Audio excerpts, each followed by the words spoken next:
We're talking motivation this morning. My next guest is Treldon Layne, motivational speaker, author, songwriter, columnist, and so much more. You've provided us with some of your talented artists on the show. Good morning, Treldon, and welcome. Morning, Lisa, and same here to you as well. Morning. I'm morning to the viewers.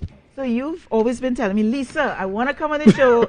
Listen, from day one, from 2 years ago, I want to come on the show. I want to talk about motivational things, and nothing happens before it's time. I understand that. But your story itself is one of motivation. It is, Why? yes.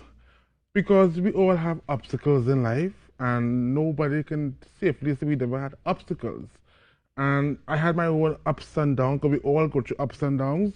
But what I think that makes me unique is that I persevere through it all. So I can say to any one of you, keep the faith alive. And once you keep it alive, you can march forward progressively. So we were talking, you were telling me that you battled with mental health issues and you wanted to shed some light I could share that. That's the yeah. problem. When I was 18, I had a nervous breakdown. I was doing drama. I was doing music. I was very preoccupied at that time in my life. Very busy as well. So I became sick after I spent about a month in St. Anne's. So, you know, it was a trying time for me because I had to recover. What helped me, and that's when I started writing poetry. I started writing poetry. So I can safely say that the arts can really transform you because it did transform my life. What about the stigma attached to, you know, you're speaking out on mental health. How did you battle with that? It was tough because, I mean, locals back then, we are now become more prone to know that mental illness, anybody could really get that form of sickness. But in the past, when I became sick, it was a taboo. People never like to talk about it. I mean, there was more saying this boy is crazy, this boy is mad. But, you know, what I can say about life is that never try to judge people, but try to understand people. And once you understand people, your perspective on life will change because you come to a new dimension of what hope can become. So you use poetry to help you come out of it. First love, poetry, yes. Right. And what was the arc? How did you move from poetry to where you are now doing so many this is a story. I started writing songs. I did drama with Freddie Kissoon. He passed, the late Freddie Kissoon.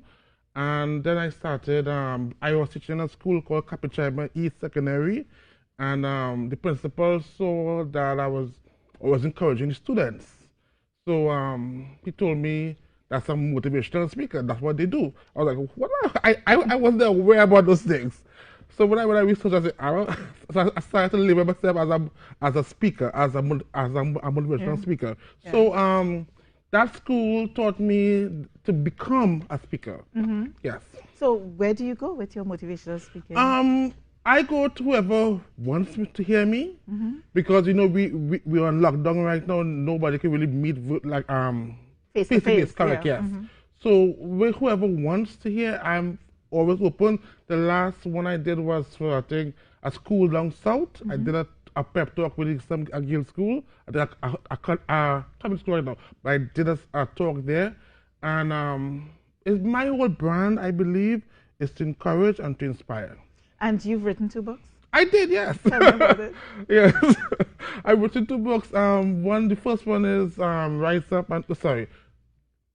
and Bold. No, sorry. This Soul I Must Replace It. Right, cool. Again, old.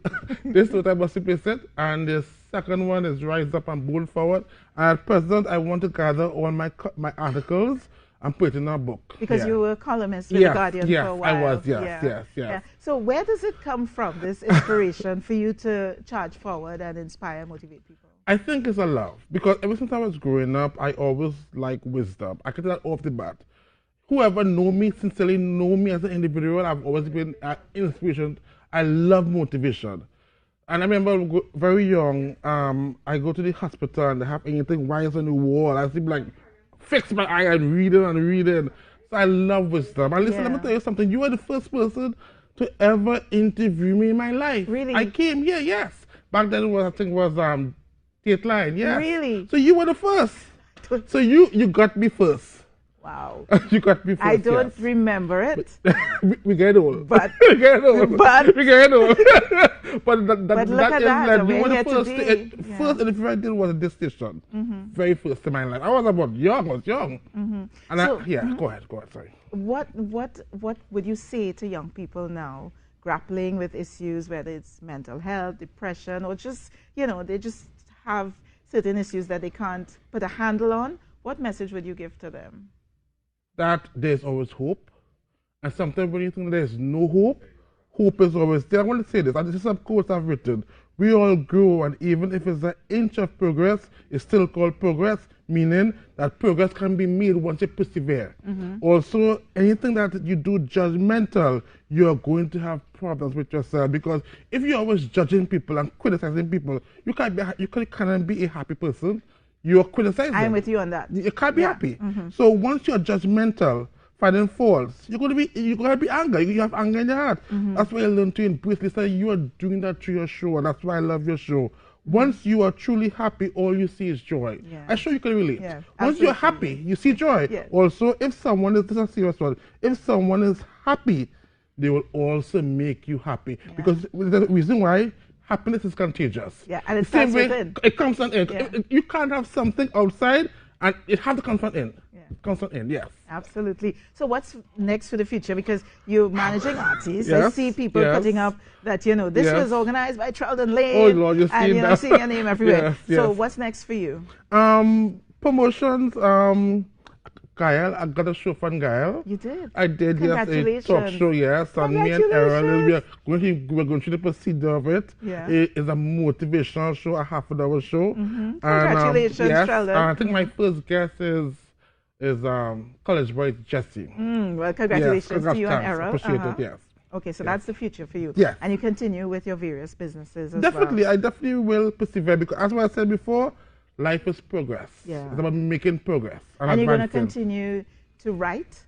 Right. I want to start by getting articles, but not so serious publicly, but I'm looking at Express House. I'm sorry for saying that. Yes, okay. But I was speaking about books and poetry. Yeah? Oh, poetry. Okay, Yeah. cool. I don't know, writing books. I don't know. Maybe in the future, if that leads me down that route, I would take it. But right now, it's a no for me. All right. Well, No congratulations on the work that you're doing. Okay, thank you very much, that Lisa. you've been able to come out of something that so many Yes, people are a dark grappling with hole, out there. yes, yes. Yeah, and Yes. to be so happy and joyous now and be able to contribute to society. Thank you. Yeah? Thank you, Lisa. Thank you for coming on the show this morning, Treldon. No problem. Thank you, Lisa. Wonderful. Thank you, Lisa. Just an interview to inspire you this morning. And we are going to take in a few messages. Come right back here on the Now Morning Show. It's Monday. It's the first day of the rest of your life, guys. Be happy, as Treldon says. Yeah. Be happy. Yeah.